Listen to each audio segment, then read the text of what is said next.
রাধে রাধে বন্ধুরা। বছরের প্রথম দিনটা না, বছরের প্রতিটা দিন যেন বিশ্বের প্রতিটা মানুষের ভালো কাটুক, সকলে যেন রোগ নিরাময় থাকে, আর সকলের ঘরে যেন সুখ শান্তি সমৃদ্ধিতে ভরে থাকে। মৌসুমীর হাতের গরম গরম ধোঁয়া ওঠা বিরিয়ানি, চটপট চলে এসো বন্ধুরা, কে কে খাবে বলো। আর মৌসুমী কিন্তু মন্দ বানায় না বিরিয়ানিটা, এটা কিন্তু চ্যালেঞ্জ নিয়ে বললাম। আর সকলে ভালো থাকবে, সুস্থ থাকবে, আনন্দে থাকবে, সাথে সাথে আমিও ভালো থাকবো।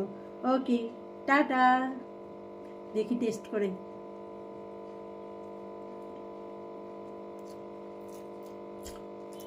একদম পারফেক্ট হয়েছে। চিকেনটাও খুব ভালো সেদ্ধ হয়েছে। সব কিছু প্রিপারেশন, মানে বিরিয়ানিতে সব কিছুর প্রিপারেশনটা ঠিক মতো না থাকলে ভালো লাগে না। সাথে স্যালাড। ওকে, টাটা, শুভ দুপুর।